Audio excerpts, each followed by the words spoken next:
bienvenidos al cuarto episodio de Hilos de Conciencia de nuestra tercera temporada.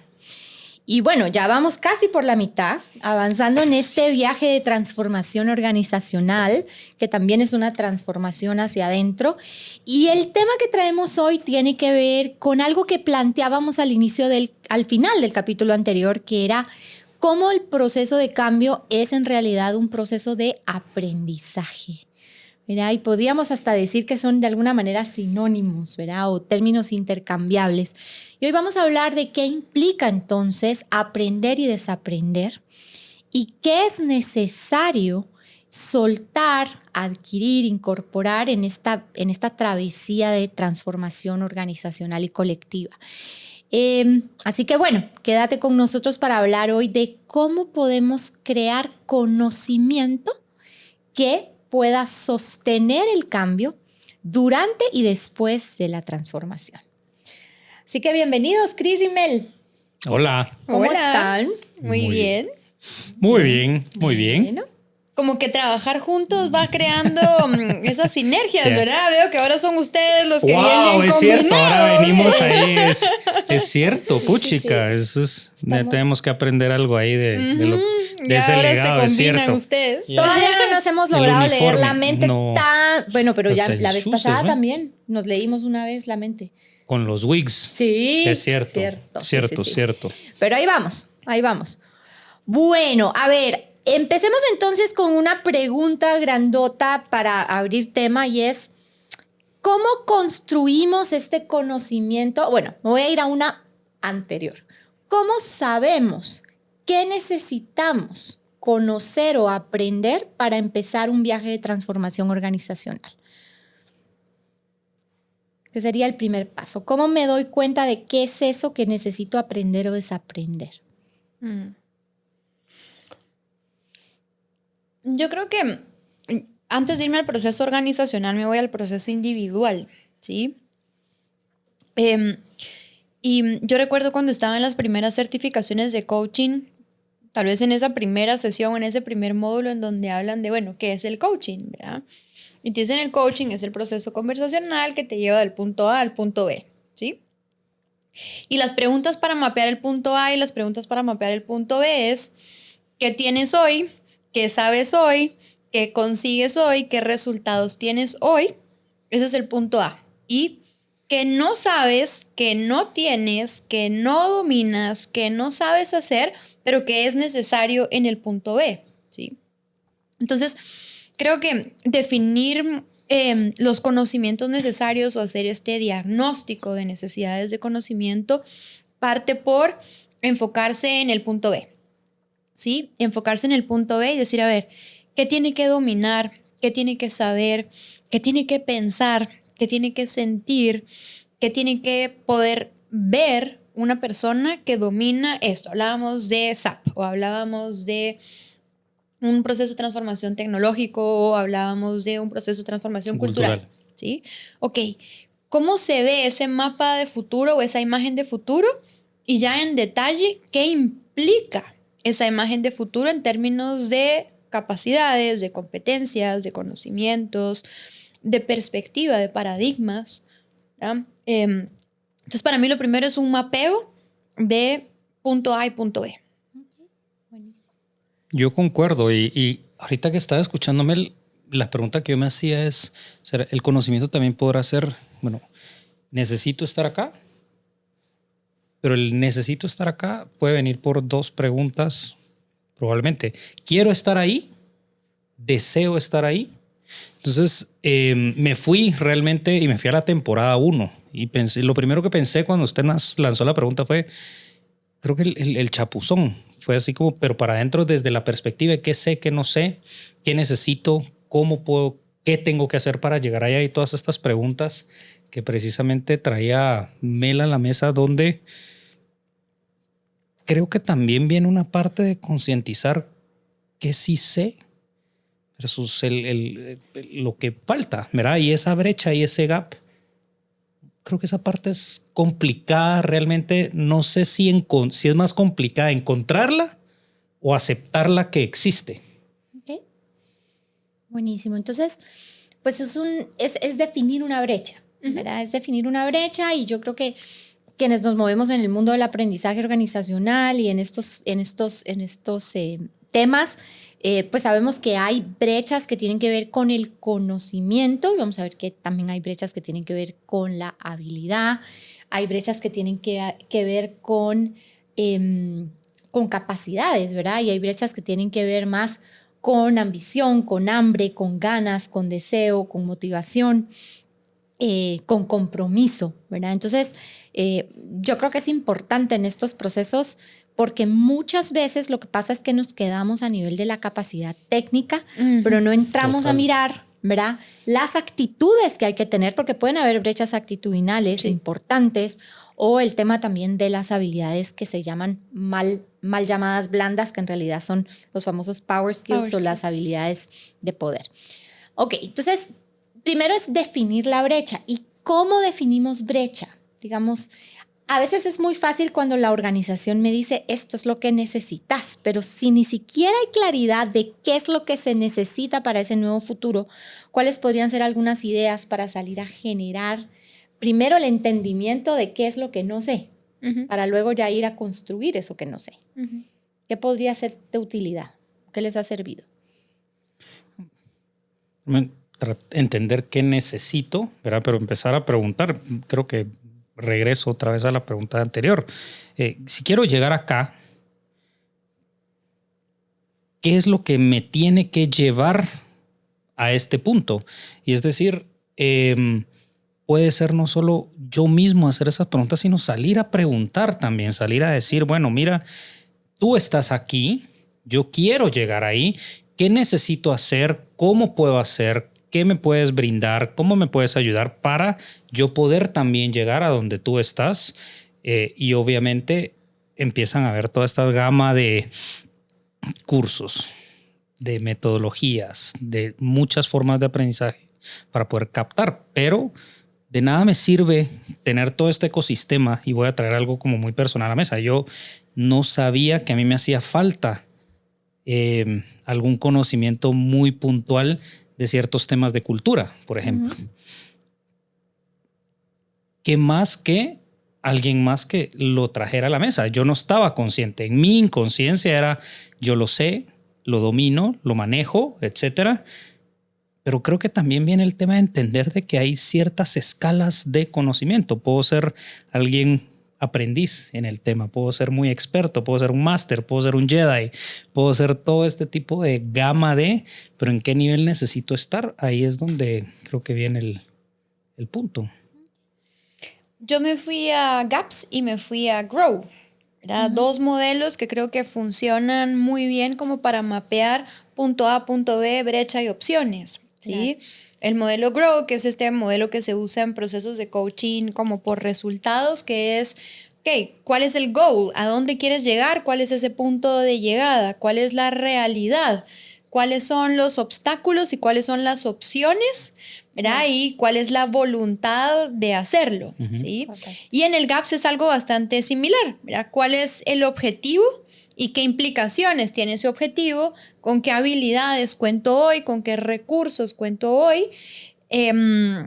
La P no me acuerdo qué es. Las percepciones. ¿Qué dicen los demás? Ajá. Y la S, que son los estándares. Y cuando pienso en estándares, entonces pienso en modelo de competencias o pienso en requerimientos del puesto. Las certificaciones exigidas. Correcto. Buenísimo. Ok. Entonces, yo creo que cualquier herramienta, ¿verdad? Que te ayude a identificar brechas, ¿verdad? Es importante, y hay muchas en el mundo del coaching y en el mundo de recursos humanos. Lo que está claro, digamos, en los procesos de transformación es que van a requerir aprendizaje y desaprendizaje, ¿verdad? Para poder abrazar lo nuevo hay que soltar lo viejo, ¿verdad? Correcto. No significa que tú renuncies a todo lo que has venido haciendo. Claro que hay cosas que todavía te sirven, pero no necesariamente lo que te llevó a donde estás te va a servir para seguir avanzando. Correcto. Y acá es a donde me voy al libro este de Marshall Goldsmith, de What Got You Here Won't Get You There, ¿verdad? Que es súper lindo para procesos de coaching y crecimiento, que te dice, necesitas desaprender o soltar actitudes o formas de ver, de hacer, de hablar para casarte con nuevos hábitos, con nuevas actitudes. ¿Cuáles son, desde su mirada, estos enemigos del aprendizaje que nos impiden soltar, desaprender o aprender cosas nuevas? Me quedé solo con una cosa Dale. antes de ir a esta pregunta en los estándares, ¿sí? Porque por un lado están los estándares internos o del contexto interno de la organización o del departamento o del proceso que está cambiando, pero creo que también hay que salir a ver los estándares generales y los estándares globales. Yo recuerdo que hace unos años, no sé si fue el Banco Mundial o si fue algún programa de UNESCO, ya no recuerdo, pero sacó este estudio de cuáles son las competencias que se tienen que desarrollar de aquí al 2030 Claro. o de aquí a, pues no recuerdo si en ese momento era el 2025, que ya está a la puerta de la esquina, pero son todas estas competencias que van a ser El mundo te necesarias exige. dado el mundo a donde está yendo, ¿verdad? Entonces también si me quedo solo en mi pequeño mundito de mi departamento, de mi proceso, De de mi acuerdo. organización, puede ser que siempre vaya contra el tiempo y siempre vaya atrasado. Entonces O poder... que el cambio te agarre con el dedo en la puerta, ¿verdad? Porque, Correcto. por ejemplo, se viene la inteligencia artificial y tienes que estar desarrollando ya otro set de habilidades digitales. Tienes que estar pensando también en otras habilidades o power skills para el mundo, Ujú. para el trabajo con un trabajo más remoto, más híbrido. Pero si no haces ese benchmark y esa comparación hacia afuera, entonces al final puede que el cambio te sorprenda. Claro. Y siempre yo en los procesos de cambio uso esta metáfora de los teléfonos, ¿verdad? Acá decimos que los teléfonos estos de tarjeta viejitos que no son inteligentes, les Los llamamos los raspahielos. frijolitos. Ah. Frijolitos, ¿verdad?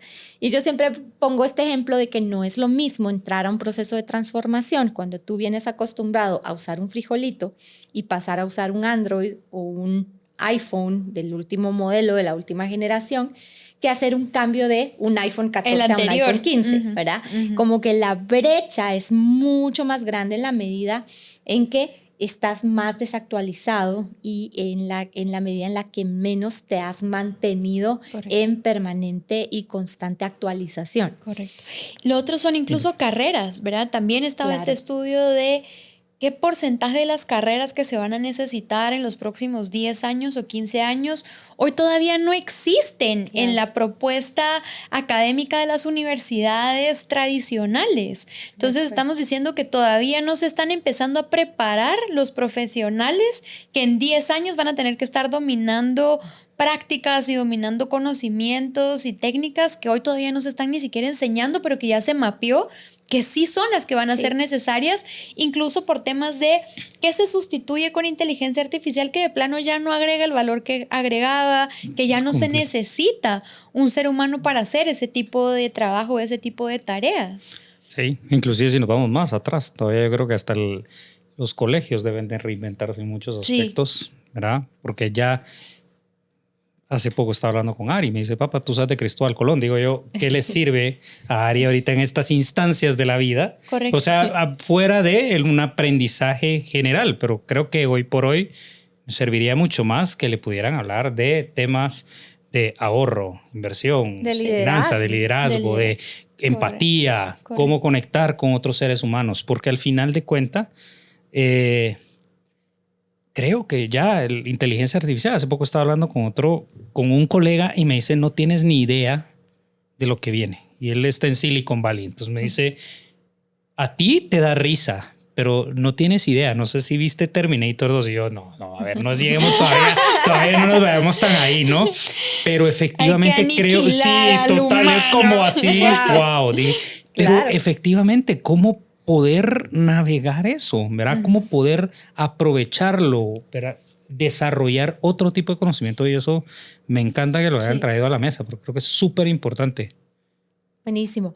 Y si lo escuchamos y lo vemos Y lo hemos visto en las películas. Yo ahora donde me fui fue a los supersónicos, porque yo soy, sí, de esa generación de los picapiedras y los supersónicos. Videollamada. Y, Sí, ya y llegaron. el doctor Robotina. y la robotina. Claro. Y cuando estábamos en la pandemia en la videollamada y en la consulta médica Sí. Claro, y la por Se volvió Thermomix y la realidad. rumba. decía, se hizo realidad. O sea, lo único que falta es la cápsula del carro que vuela, pero Claro. fuera de eso, digamos que todo se ha ido dando. Si lo vemos en Hollywood, lo vemos en las películas, lo vemos en las series, lo escuchamos, lo hemos empezado a experimentar con el ChatGPT, que es como De los mejores aliados organizacionales. pero de alguna que manera pueden lo haber. más básico, porque hasta Sí, donde yo entiendo claro, es de lo más básico. que Sí. hay. ¿Por qué es que nos resistimos o por qué es que de alguna manera igual se hace tan cuesta arriba generar organizaciones de aprendizaje, entornos de mejor aprendizaje continuo? ¿Cuáles serían esos enemigos o esas barreras que existen? Porque si es algo que lo estamos viendo y viviendo, deberíamos de alguna manera tenerlo más presente y ser más intencionales con el aprendizaje. Y sin embargo, a veces lo resistimos. Yo me quedé enganchada con lo que Chris trajo de Ari, y es que creo que no nos enseñan a aprender, nos enseñan a estudiar, Estudiar. ¿sí? Que no es lo mismo. Entonces, creo que parte desde los procesos justamente de niños, en donde apréndanse de memoria el capítulo y dentro de 3 días va a haber examen y comprensión de lectura. Y eso al final no es aprender a pensar, eso no es discutamos la historia y qué creen que estuvo bien y qué creen que estuvo mal y por qué creen que pasó esto. No, es memorícense los ríos, Claro. los nombres de los, No es de los desarrollar un barcos, criterio. La el año fórmula. en el que vino, Total. no es desarrollar criterio, no es desarrollar la capacidad de reflexión, la capacidad de hacer preguntas y cuestionarse y analizar la historia o analizar los problemas, sino nos han enseñado a estudiar. Y creo que estudiar y aprender son cosas totalmente diferentes. Entonces llegamos a ser adultos que, pues por supuesto, que pereza ponerse a estudiar, ¿verdad? De acuerdo. Separados de, pero es que hay muchísimas formas de aprender. Yo bromeo y seguro que a ustedes les pasa también, pero siempre que nosotros estamos facilitando taller o dando un curso, yo acabo de estar en El Salvador igual facilitando y les digo, no falla. Así haya 12 mesas en el salón, 8 mesas en el salón, las mesas de adelante siempre están vacías. Siempre. La gente siempre se sienta en las mesas de atrás. Nunca nadie se quiere sentar Sí. digamos, intencionadamente en las mesas de adelante, ¿verdad? Siempre es como, bueno, vénganse para adelante, o los que van llegando tarde son los que se sientan en la mesa de adelante. Y aunque puede ser una cosa muy inocente, para mí se traduce a cómo nos relacionamos con el proceso de aprendizaje. De acuerdo. Sí, y me quedo con que esperamos a que el conocimiento llegue, no lo salimos a buscar, de cierta forma. Y ahorita estaba pensando, y yo me acuerdo de mi profesor de matemática, no nos dejaba realmente llevar fórmulas apuntadas, las teníamos que saber de memoria. Y hoy por hoy, ¿qué es lo primero que hacemos? Es meternos a algún lado, le preguntamos a muchos profesionales de recursos humanos cuál es la fórmula de la rotación. Y lo primero que hacen es irla a googlear, no se la saben de memoria. Pero creo que regreso y donde mejor aprendí fue en esos exámenes donde eran a libro abierto. De cierta forma me invitaban a aprender a ir a buscar, ir a leer, ir a volver a entender, ir a tratar de capturar. Y eso es algo, y lo relaciono con lo que está pasando ahorita con inteligencia artificial. Porque hay mucha gente que conoce ChatGPT, conocen Canva, conocen Hotstop, conocen todas estas plataformas, pero no saben cómo usarlas. ¿Sí? Y el bendito prompt, no sabemos tampoco cómo pedir ese conocimiento, ¿verdad? Entonces no sabemos cómo narrar realmente qué es lo que queremos aprender y qué es lo que estamos buscando. Así que sí va mucho más allá y me quedo con ese tema. Sabemos estudiar. Buenísimo. Y una cosa sobre lo que Chris traía del libro abierto, le quita toda la carga emocional negativa al aprender, porque cuando me pasan el examen para ver si estudié o no estudié, solo hay opción de lo sabe y no lo sabe. O acertó o falló. Y eso ya genera una carga emocional en los niños, en los adolescentes, importante. Y para aprender hay que estar conectado en este lugar de tranquilidad y no de estrés. Sí. Ahora, cuando yo estoy al libro abierto, pues no pasa nada. O sea, si no me sé la respuesta, la voy a puedo ir a buscar. buscar. Y si no la sé, de repente, de verdad, hasta se puede crear colectivamente la respuesta. Entonces, ese es otro factor también asociado al estudiar y al aprender. No quiero decir aprendimos, experimentamos que el proceso de estudiar implicaba ganar o perder exámenes y no adquirir o no adquirir conocimiento, por un lado, y que eso implicaba una emoción de estrés. Claro. Buenísimo. Entonces, algunas barreras para ir como resumiendo, y lo que me llevo es el modelo o la metodología o la forma en la que nos han enseñado a estudiar, no necesariamente sinónimo de aprender. ¿Verdad? Memorizar o ganar no necesariamente es sinónimo de haber interiorizado o absorbido el conocimiento. Y la otra que traían es el entorno y las emociones presentes, ¿verdad? Al momento de aprender. Si no hay seguridad, si no hay confianza, si no hay curiosidad, si no hay calma, si no hay... por ahí escuchaba a una doctora en neurociencia hablar de las emociones como guardianas del aprendizaje. Ella decía, una emoción que compite mucho o que imposibilita mucho el aprendizaje es la envidia y esta competencia desmedida.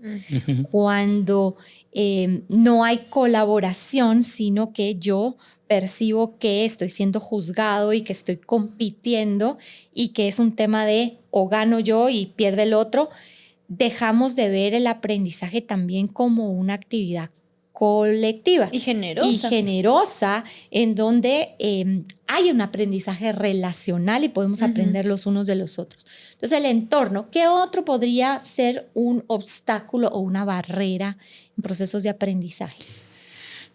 Para mí el medio o el canal de aprendizaje, yo personalmente me considero a quien le cuesta mucho de forma sincrónica. Cuando me dicen a mi ritmo es muy malo. Entonces yo prefiero que me digan es esto, ¿verdad? Y tales días, a tal hora, etcétera. Entonces creo que por más que para mucha gente puede ser muy fácil, ¿verdad? Aprende a tu ritmo. No. Yo de repente, bueno, o sea, me dicen tienes 3 meses para sacar la certificación. Puchica, pasó 6, 8 y sigue ahí. Entonces creo que cada quien, para mí eso puede llegar a ser un aliado, pero habemos para algunos, para los que puede llegar a ser también un impedimento. Okay. Esto se asocia a funciones ejecutivas, ¿verdad? Sí. Es la disciplina, la gestión del tiempo, la planificación, la organización, que son elementos cruciales para poder aprender o para poder estudiar. Sí. Yo me fui un poco a nuestra primera temporada a los factores internos y es mi postura ante el aprendizaje, ¿verdad? Un poco asociado a lo que tú traías de la información es poder. Entonces no la comparto, no soy generoso, me la quedo, ¿verdad? O se genera esta envidia y esta competencia y esta postura de ya me las sé todas, yo ya no tengo nada que aprender, o sea, yo ya soy el senior, tengo 30 años de estar acá, que tiene que ver con el ego de a mis años me van a venir a mí a decir cómo hacer las cosas, pero si yo sobreviví a todas las crisis, a todos los problemas, a todas las situaciones, sin el celular y sin esa babosadita del ChatGPT o lo que sea, ¿verdad? Entonces, este ego sábelo todo de yo no necesito aprender más porque con lo que sé me basta. Y dentro de eso creo que hay un montón de voces o de miradas del ego de yo solo puedo aprender de alguien mejor que yo. O sea, a mí que me venga a enseñar a alguien quien se merezca mi tiempo y se merezca mi atención. No va a ser esta niña o este niño o esta mujer, ¿verdad? O el local, porque yo solo quiero aprender con el regional, ¿no? Yo solo quiero aprender. Yo solo quiero aprender del que tiene acento, que viene de México, de las consultoras regionales, porque localmente no hay nadie a la altura. ¿Sí? Entonces, ¿de quién creo que puedo o no aprender? Solo puedo aprender de alguien que viene de fuera, que a veces nos pasa que la gente de dentro ha estado diciendo lo que nosotros llegamos a decir, pero como son internos no los escuchan. Claro. Tienes que tener el título de consultor. Sí. Sí, de acuerdo. Pero creo que también entra el miedo a, ¿y si no aprendo? ¿Verdad? De repente Si es el otro lado. Ajá. De repente ya estoy demasiado viejo para aprender. ¿Sí? O ya estoy demasiado viejo para cambiar. Claro. O a mí ya no se me quedan las cosas. O hay ya cosas quedar a en las que yo ya evidencia renuncié. frente a otros, Ujú, ¿verdad? ujú. Y qué tal si me equivoco y, ¿verdad? Hay un tema también reputacional ahí de, y si se burlan, y si pregunto, y... Sí. Y uno más que tiene que ver con el deber ser, ¿sí? Creo que nos autoimponemos este deber ser y se lo imponemos a otros porque esperamos que ciertos roles, que ciertos niveles, que ciertas funciones ya tengan que saber hacer las cosas. ¿Sí? Entonces, pienso mucho en el caso de los líderes. Pues se espera que los líderes ya sepan Es que liderar. él ya debería de... O sea, Sí. si está en esa posición, ya debería de poder liderar, ya debería de dar retroalimentación, ya debería de saber tener una conversación de desarrollo, una conversación difícil, ya debería de saber gestionar las emociones propias y las del otro. Resulta que no, pero como ya debería, entonces no puedo quedar en evidencia de que no lo sé. Entonces sigo actuando Buenísimo. sin esos recursos y sin esos conocimientos, cometiendo más errores. Que Incluso. tiene que ver con el tema de la humildad y la arrogancia de la que habla Freddy Kaufman, ¿verdad? Como una arrogancia ontológica de no tengo nada que aprender versus el todos pueden enseñarme y estoy aprendiendo todos los días, en todo momento. Claro. Buenísimo. Y Sí. una más con la que conecté, es que creo que hay muchas, pero una más con la que conecté que tiene que ver con esta arrogancia y que está conectada con nuestro capítulo anterior de la resistencia al cambio, y es, yo oigo muchos líderes indiscriminadamente de la industria, de la empresa, con este tema de es que con las nuevas generaciones es imposible, ¿sí? Y con los centennials y con los millennials no se puede, y entonces hay que hacerlos cambiar. Y yo digo, ojo, no habría que adaptar nuestras maneras de liderar, nuestras maneras de crear organizaciones, nuestras dinámicas organizacionales, nuestras propuestas de valor como empresas o nuestras propuestas empleadoras a ese público, porque ese es el público que va a seguir llegando. O sea, no va a seguir llegando más baby boomers ni van a seguir llegando más X. Cada vez nuestras organizaciones van a tener más y más porcentaje de ese público al que no podemos esperar cambiar. Por supuesto, tienen que desarrollar su madurez ejecutiva, pero no podemos pretender que se adapten a las dinámicas de los boomers y de los X. Más bien, ya esas generaciones tienen que ir transicionando hacia ser mentores de esto, pero no resistir ese cambio. Claro. Sí, yo me quedé pensando en una, y la verdad que, porque la he visto muchas veces, estoy seguro que les ha pasado, y es inclusive esa competitividad que hay entre expertos que comparten ese aprendizaje. Si yo aprendo algo y digo, bueno, no, es que yo lo aprendí de tal persona, no, lo que él te dijo no es correcto. Así no funciona la cosa, ¿verdad? Entonces es este tema de, en vez de decir, bueno, mira, eso es una forma de verlo, es una ideología, etcétera, es de ir aportando y construyendo encima de, es aquel tema de, y lo conecté con el ego, porque recientemente escuché a alguien decir, no, te enseñaron mal y definitivamente por ahí no va. Oye, claro. Es la competencia entre expertos, pero también es la necesidad de que un experto lo avale. Por supuesto. Porque hay gente que también es de, pero eso ¿dónde está escrito? Pero eso ¿quién lo dijo? Pero eso ¿en qué libro está? Hizo sentido, resolvió el problema, funcionó. Sí, correcto, ¿qué importa quién lo dijo? ¿Verdad? Total. Entonces, claro, va un poco desde ahí. Y eso, escuchándote con el tema generacional, a donde me fui fue a que un enemigo también del aprendizaje a veces es todo este sistema de creencias que tenemos en torno al aprendizaje, ¿verdad? Lo que nos han dicho, hemos heredado, nos han contagiado o hemos comprobado en alguna experiencia. Y me fui a los mitos, ¿verdad? Cosas que a veces pensamos del aprendizaje que no necesariamente son dentro del contexto organizacional. ¿Con qué mitos se han encontrado al momento de querer iniciar procesos de aprendizaje? Eso necesita capacitación. Sí, la aspirina, ¿verdad? Todo se resuelve con ¿Será un que nos curso. pueden dar una capacitación de trabajo en equipo? Ujú, correcto. ¿Verdad? Entonces, sí, la Sí. creencia o el mito de todo tiene que ser con una capacitación en un hotel, con un consultor de fuera, ¿verdad? 3 3 días, coffee breaks. 3 coffee breaks, Oh, mi Dios. 3 coffee 6, porque breaks. son Y uno en la para mañana y una en la terminar, tarde. un pachón y un yeti con Ahí la está. imagen de la empresa y una t-shirt para todos los participantes. Sí, Pachón o y sea, yeti. no va por ahí. Entonces, creo que sí es importante entender que el aprendizaje, ¿verdad?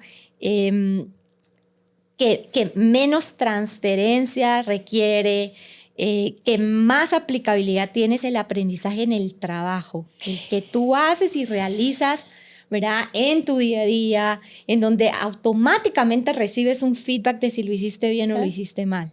¿Verdad? Es que yo me fui ahorita a esta comparación de, o sea, pensar que todo se resuelve con capacitación es como pensar que todo lo que un ser humano aprendió lo aprendió en el colegio. En el colegio. Y acabamos de decir, question mark con lo que Sí. estamos enseñando y lo que Correcto. se está pasando en el colegio. O sea, Sí. pasa en las cenas en casa, pasa en cómo corrijo una situación, pasa en cómo nos hablamos y cómo construimos acuerdo. la dinámica en casa, pasa con las experiencias y con los problemas con los que me enfrento y cómo los resuelvo, De acuerdo. pasa con el bullying en el bus y cómo lo manejo, no pasa con los 45 minutos viendo la pinta la niña y la Santa María. Claro, de acuerdo, Yo no me totalmente. acordaba de Entonces, ese es todos. uno importante. ¿Qué otro hay? ¿Qué otro mito?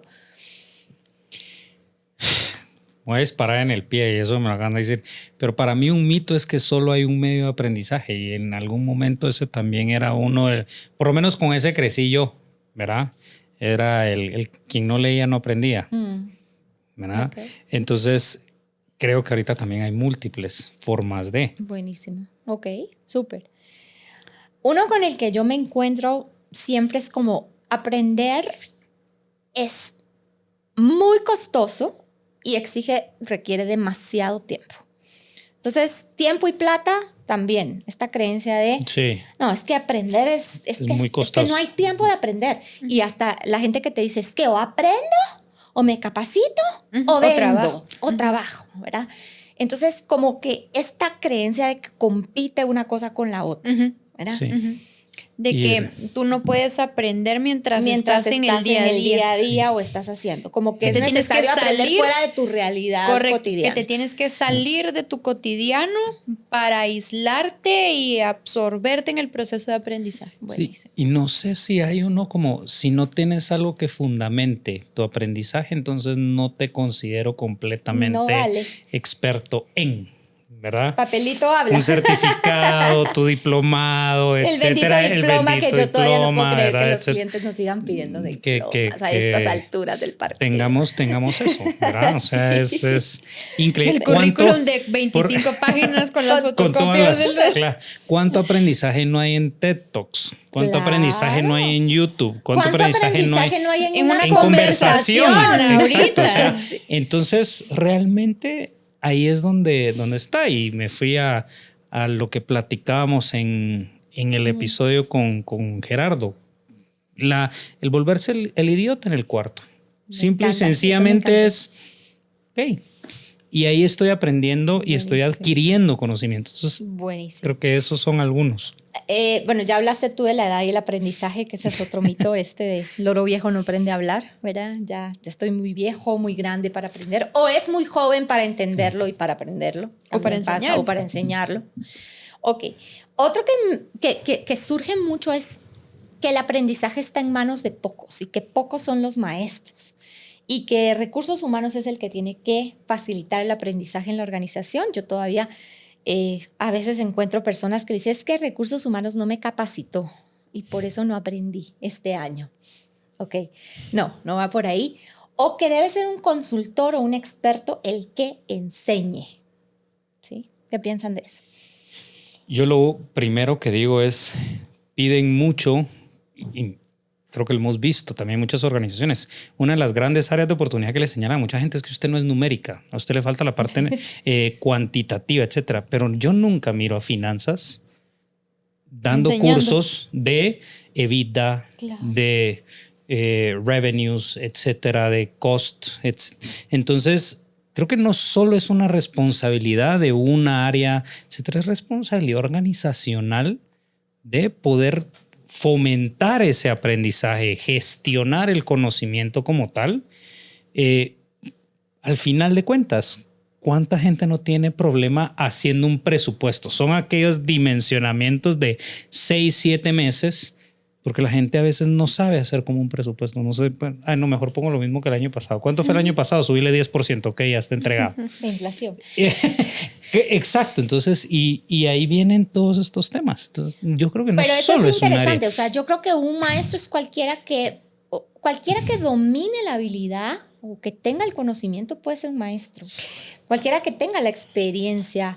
E incluso no necesariamente, porque puedes aprender con otro del error juntos también. De la conversación. O sea, yo estoy haciendo mucho el paralelo con los niños, con la familia, con el colegio. Yo digo, tampoco te lo enseñan todos tus papás. O sea, aprendes con tus hermanos. Claro. La calle la aprendes con tus hermanos. Y no aprendes te lo viendo mamá. Lo que el otro hizo mal. El barrio te lo enseñan tus vecinos, te lo enseñan los compañeros de la chamusca. Los dichos. Los refranes. Los refranes. Entonces, sí, se aprende con los hermanos, se aprende con los compañeros, se aprende en todo nivel, pero volvemos a lo mismo.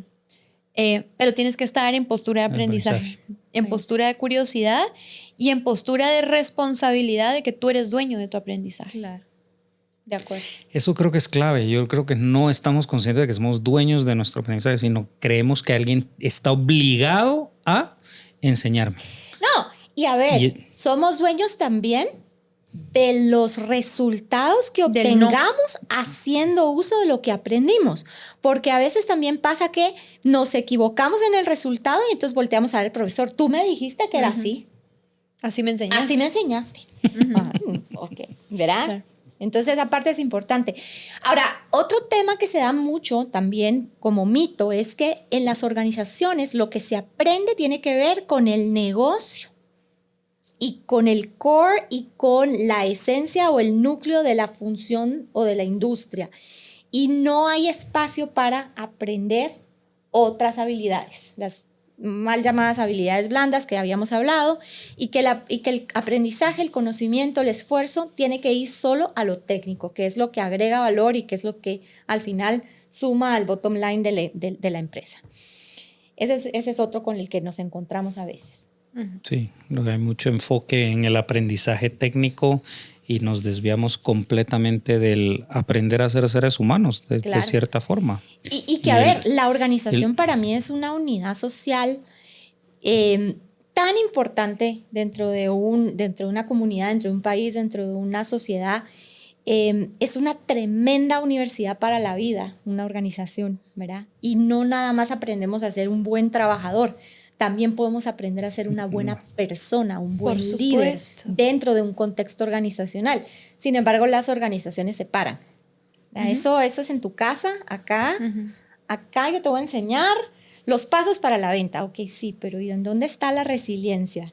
¿Y en dónde está la tolerancia a la frustración? ¿Y en dónde está todo esto otro que acompaña el acto de salir a vender? Y que al final, hasta que no nos sustituyan al 100% los robots, los negocios son temas de personas. Totalmente. Exactamente, eso iba a decir. O sea, las empresas hacen negocios con empresas y las empresas están hechas de personas. De acuerdo. Sí. Así es. Porque al final cuando nos enseñan habilidades comerciales, ¿verdad? ¿Qué te enseñan? A leer al otro, a entenderlo, a escucharlo, empatizar. Sí. Hacer preguntas. Sí, de acuerdo. Exactamente. Buenísimo. Y entonces, bueno, ya hablamos bastante de los mitos y de los enemigos. ¿Cuáles tendrían que ser entonces los drivers o los motivadores o los impulsores para que alguien aprenda o inicie un proceso de aprender y desaprender? ¿Verdad? ¿Desde dónde o cuáles son estos activadores del aprendizaje?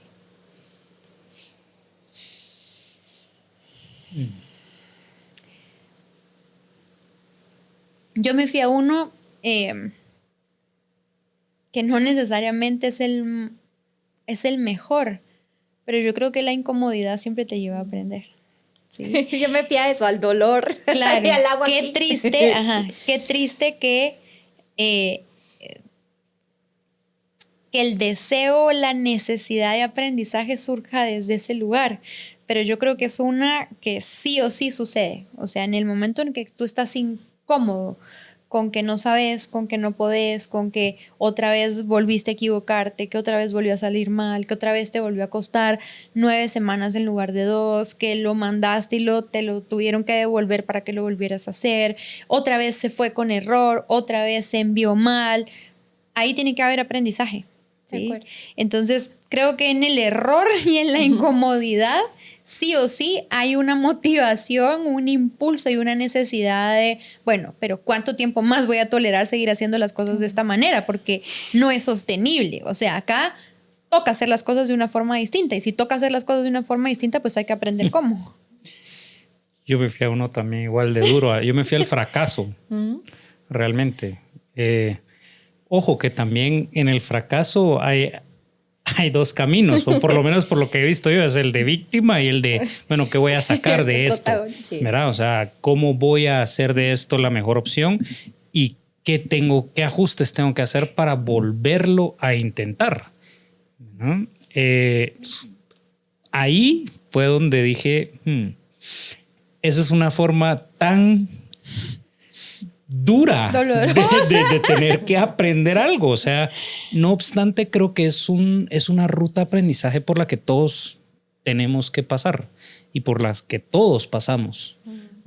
No lo valoramos y no le damos el peso que definitivamente le debiésemos dar a ese fracaso. ¿Por qué? Porque la palabra es muy pesada, es muy dura, es muy fuerte. Pero lo que deja, creo que tiene 10 veces más peso, pero no lo queremos ver. Súper. Yo creo que la ambición también. La ambición y la aspiración también tienen que ser o son un impulsor del aprendizaje, ¿sí? Y de vuelta me voy desde lo micro hasta lo macro y pienso en Emma.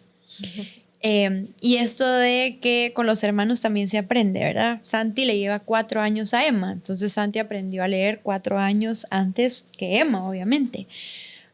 Pero Emma tenía la ambición de estar a la altura con su hermano. Claro. ¿Sí? Claro. Entonces, lo que a Santi le llevó tal vez 1 año, cuando el currículum lo traía, Emma lo aprendió 1 año antes de que realmente tuviera que tocarle en las clases, porque ella tenía la ambición de yo también quiero leer como él. ¿Sí? Y yo también quiero poder escribir, y yo quiero escribir cartas, y yo quiero poder escribir mi nombre. Entonces esta ambición de yo quiero llegar a donde está el otro y por lo tanto me toca hacer el esfuerzo y hacerme responsable de aprender. Sí.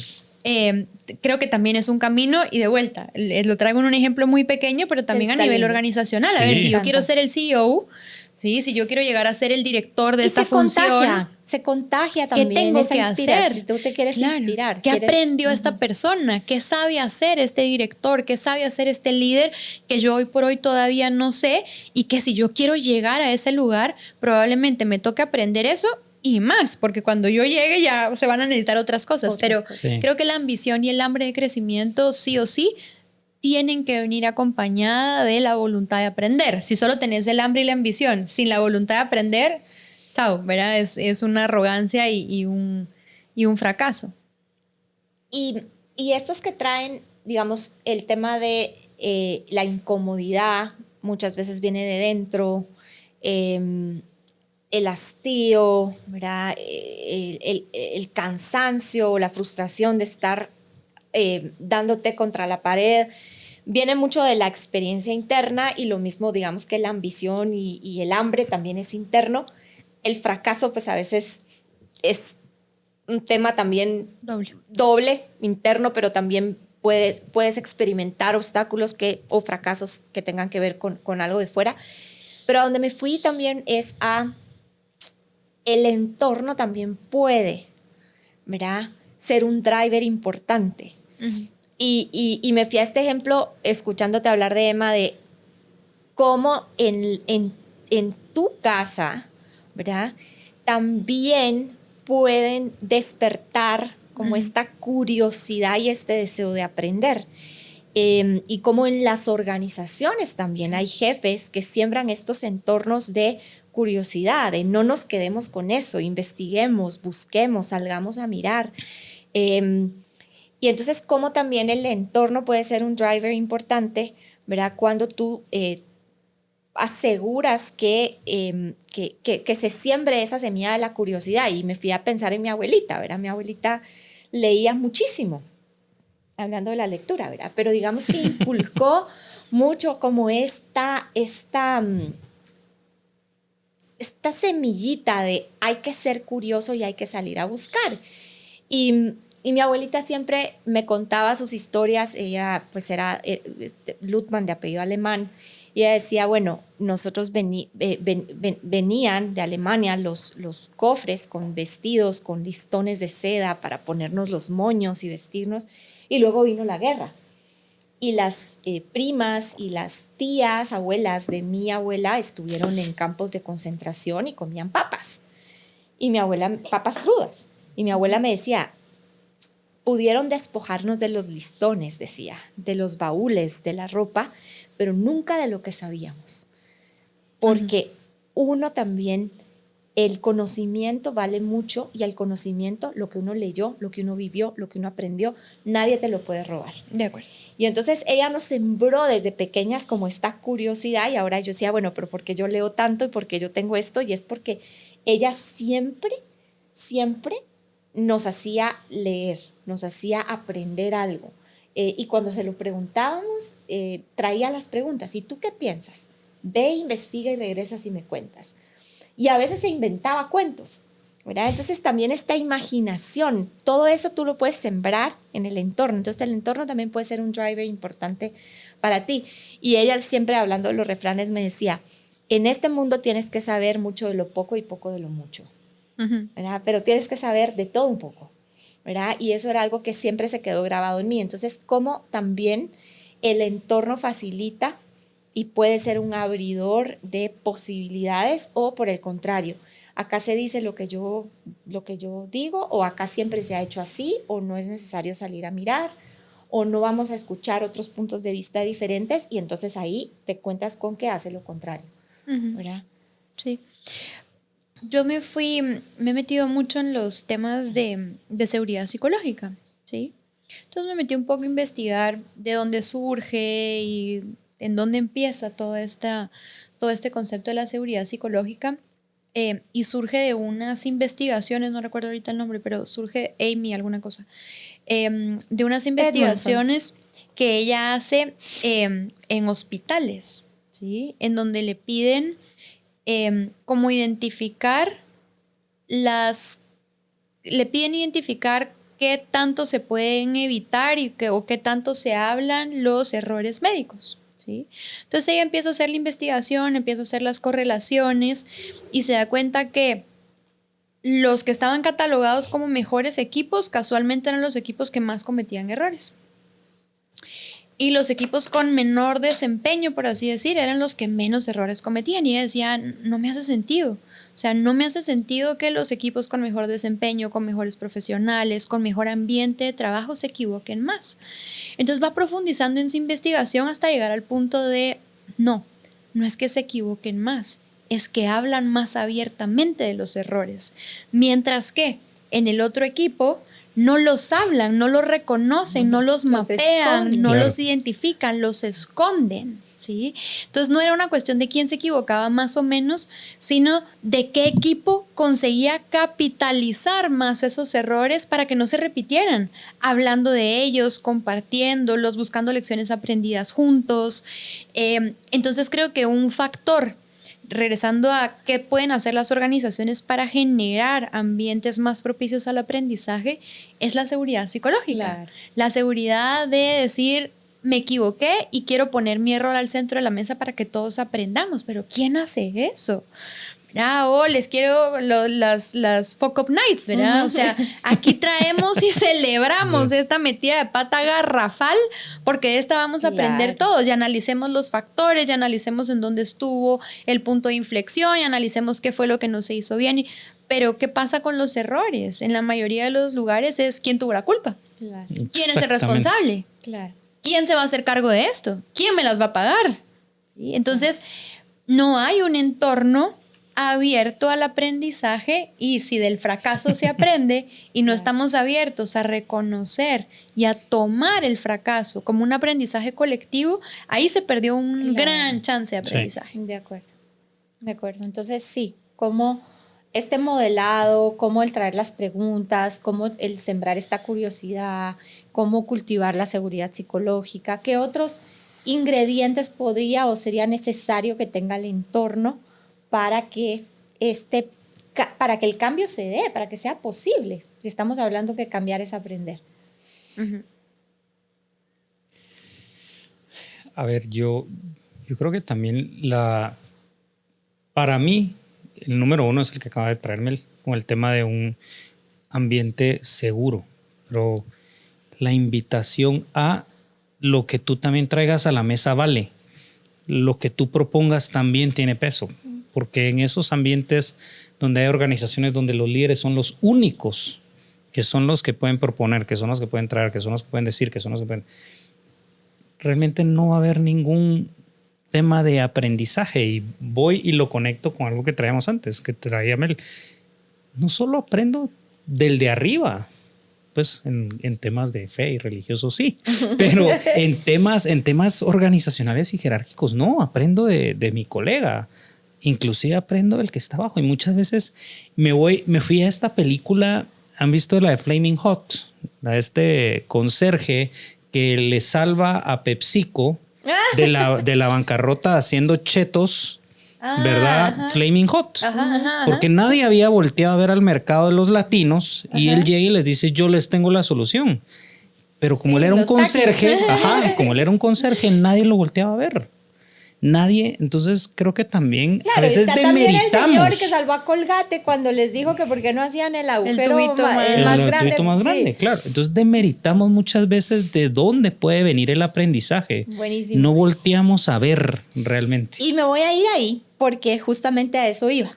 Ya hablamos un poco del entorno, de los enemigos, de los drivers, pero hay dos actores principales en el proceso de aprender, el maestro y el aprendiz.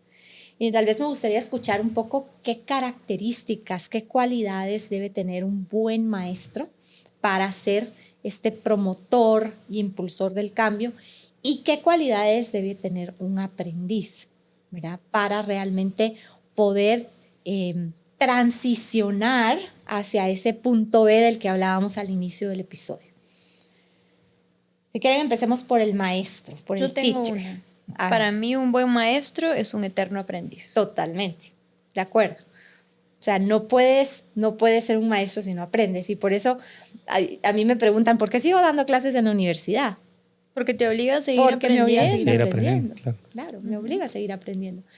Buenísimo. ¿Qué más debiera tener el maestro? A mí se me vino esa y pensé en Paciencia. humildad y paciencia, pero pensé que eso tiene que ser de ambas vías. Claro. Tanto por la supuesto. humildad de yo poder enseñarle a alguien que va a errar, va a preguntar, va a decir no entiendo, me puedes volver a explicar, etcétera.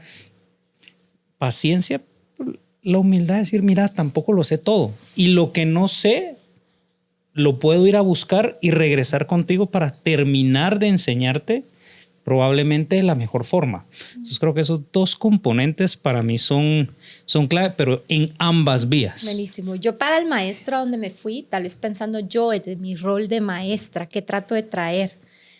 Para mí la generosidad es importante. Totalmente. No puedo ser un maestro egoísta. No puedo compartir. No puedo ser como la suegra, y no estoy diciéndolo por mi suegra, que conste, mi suegra sí da las recetas completas, pero no puedo ser como esta típica historia de la suegra que nunca le da la receta completa a la nuera. Y siempre se queda con un ingrediente, o esa gente que no le comparte a uno la receta completa porque es justo el tip que justo hace que el no tip que hace que no cuaje se o que no quede igual. sí. No, tienes que ser súper mega, muy generoso y darte por completo. No solo dar tus recursos, sino darte en tiempo, darte en presencia, darte en entrega. Para mí eso es súper importante para el maestro. Sí, yo también me fui a la generosidad, total. Es entregarse a manos llenas. Buenísimo. ¿Y el aprendiz? ¿Algo más que tenga que tener? Para mí la taza medio vacía, ¿va? Si ya voy con la taza llena, Claro. ya no tengo nada más que echarle. Entonces, para mí hay que llegar con esta humildad, con esta vulnerabilidad de ser el idiota de la sala, de ser el que no tiene del que no tiene las respuestas, el que no sabe cómo, el sediento y curioso. El que tiene hambre, iba a decir yo. Pero creo que también el que tiene la disciplina. Eso iba a decir yo, ¿Verdad? porque Yo me puedes fui- escuchar y puedes tener ganas y sí, qué linda estuvo la charla, pero sigues en lo mismo. Y para mí el regalo más grande que un aprendiz le puede dar a un maestro es mostrarle Que funcionó, que tuvo efecto, que claro. tuvo efecto. Que Ese es el agradecimiento más grande. Que la lección se aprendió. Que se aprendió. Sí, Ujú. para mí que lo conecto con el capítulo anterior, que es la convicción. Correcto. La convicción de cambio, el deseo de cambio y la disciplina y hasta un poco esta testarudez, no sé si la palabra existe, pero esta necedad de hasta que no lo consiga, no me voy a quedar tranquilo. ¿Verdad? Y me fui a Karate Kid. Sí, cuando usted hablaba de humildad y de paciencia. Wax on, wax off. Y de repente no entiendo por qué me está enseñando lo que me está enseñando o no entiendo para qué sirve lo que me está diciendo, pero tener la humildad, creer en mi maestro. Es que a eso iba yo. Es A que la si yo no confianza. creo, es que si yo no creo en mi maestro, pues no voy a tener ni la disciplina ni la convicción para pasar 25 días, Claro. ¿verdad? Limpiando Pero ventanas también, o si tú limpiando no el crees en piso. tu alumno, entonces no puedes ser maestro. Correcto. Para De mí la acuerdo. confianza es de dos vías. Sí. El aprendiz debe confiar en el proceso, Sí, pero el maestro debe confiar en el aprendiz. en la capacidad y en del la aprendiz. capacidad que tiene. Sí. Y su potencial y su grandeza, porque si tú ya entras desde la presunción de, con este no se puede. Sí. ¿Para qué? No se va a poder. No se va a poder. Entonces sí, la confianza también como ingrediente. Me encanta. Bueno. Listo. Y quiero cerrar con una última y es, a ver, ¿quién? Me gustaría saber cómo aprenden y tal vez que me cuenten cuál ha sido un maestro y un aprendizaje inolvidable en su trayectoria profesional. ¿Quién ha sido ese maestro y esa lección que ustedes no olvidan? Hijo, Lara. A ver, Uy, chicas, son esa no muchísimas. estaba en el script. A ver. Es que es la primera que se me viene. Van a decir, esta nunca aprendió nada más, pero... pero para mí la incomodidad del proceso de Brasil, o sea, la incomodidad y el dolor físico, el dolor mental, el dolor emocional, el desgaste. Es esta frase para mí de Viktor Frankl, ¿verdad? O sea, la última libertad humana es que te cambies a ti mismo. Y cuando estás en una situación de la que no puedes salir y que tampoco puedes cambiar, lo único que te queda es cambiarte a ti. Claro. Entonces, esa yo me la llevo como el mayor aprendizaje, y lo cuento yo siempre, es la realidad pasa por tus lentes. ¿Verdad? Si pienso en una persona, creo que las personas con las que es más difícil relacionarse generalmente son muy buenos maestros, ¿verdad?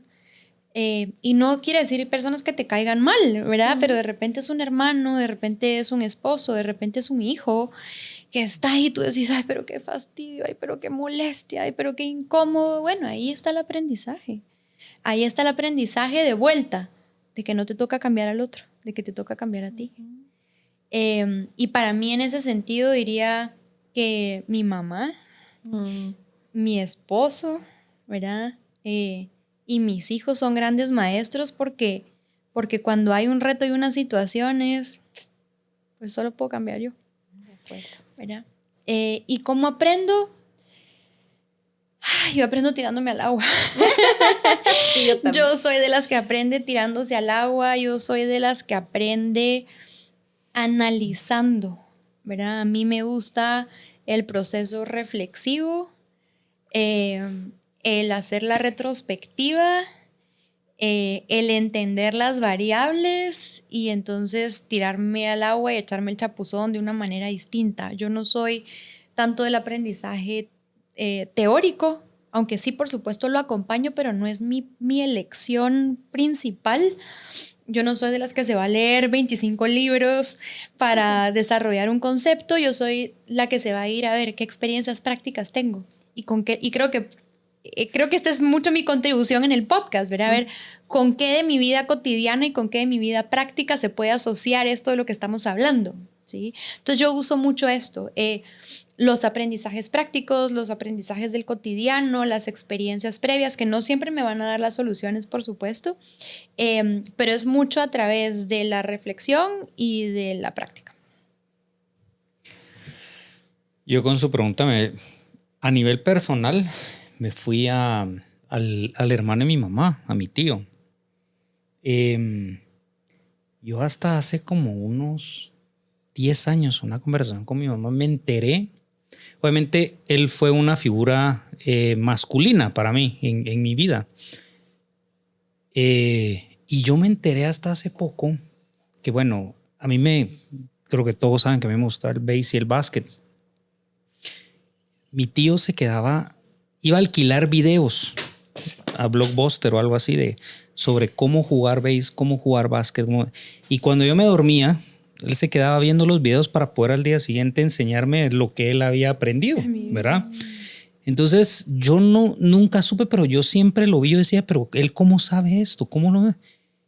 Y creo que nunca le he dado tanto crédito por eso, así que todo de plano, pero creo que es una forma que lo hizo desde un lugar tan genuino, tan correcto y de tanto amor que para mí me marca. Obviamente creo que concuerdo, para mí los cimientos de mi señora madre también, de ambos mis padres, pues porque, o sea, igual lo platicamos con mi papá hace poco, me tocó darle el agradecimiento por enseñarme cosas que yo no quiero ser.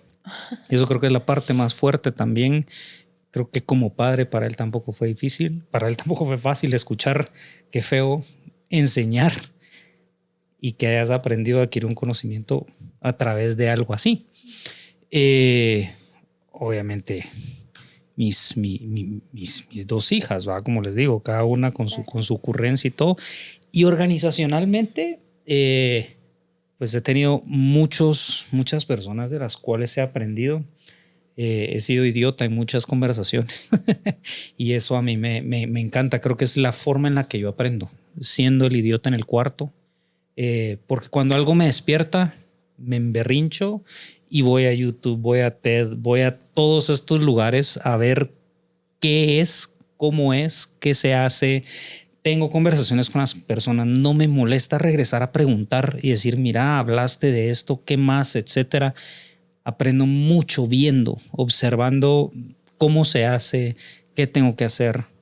Y sí, también tirándome al agua. Es que yo creo que quisiera creer que eso es una de las cosas en común que hay en esta triada donde, a ver, yo no sé, pero si se tira, me tiro. Vámonos, ok, Dios, vámonos, entrémosle, ¿verdad? No hay problema. Lo ha hecho, pues medio me acuerdo, allá como en el 2003 lo hice, pero probemos, ¿verdad? Entonces, eso creo, y así organizacionalmente creo que lo dije, creo que en el episodio donde hablamos de mí, yo hablé del ingeniero Rafael Viejo. Para mí él es el máster de todo eso, ¿verdad? O sea, yo me quedé enganchado con él y definitivamente la calidez humana de ese señor creo que nubla todo. Buenísimo. ¿Y tú? Bueno, a ver, creo que en lo personal, obvio que mis hijos son mis mega maestros, pero mi abuela, diría mi mamá, y voy a decir mi mamá porque si no se enoja, pero voy a ir a la fuente, que fue mi abuela, que crió a mi mamá. Mi abuela, yo creo que para mí ha sido un ejemplo de lo que significa la verdadera fuerza, ¿verdad? Que no es una fuerza agresiva, impositiva, sino que es una fuerza que viene de dentro de la templanza, de la fe, de la entrega, de la independencia, de la autonomía, y representa cosas muy importantes para mí, ¿verdad? Entonces, yo creo que le aprendí muchísimo, sobre todo porque era una mujer muy adelantada a su época, ¿verdad? Manifestante, ¿verdad? Bochinchera, liberal en una época de conservadores, ¿verdad? Con opiniones políticas fuertes, muy trabajadora, muy, muy trabajadora. Y sobre todo con una fe muy grande, ¿verdad? Pero además muy digna. Entonces, para mí una tremenda maestra. En lo profesional, muchas personas, yo creo que muchas personas, cada cliente es un maestro. Cada reporte, cada colaborador, cada aliado, cada socio es un mega maestro, pero a donde me fui fue a un jefe que fue el único jefe en mi historia que no me puso la estrellita en la frente. Y yo que ustedes oyeron mi historia en la temporada 2, la niña nerda, perfectita, mis goody two shoes, ¿verdad?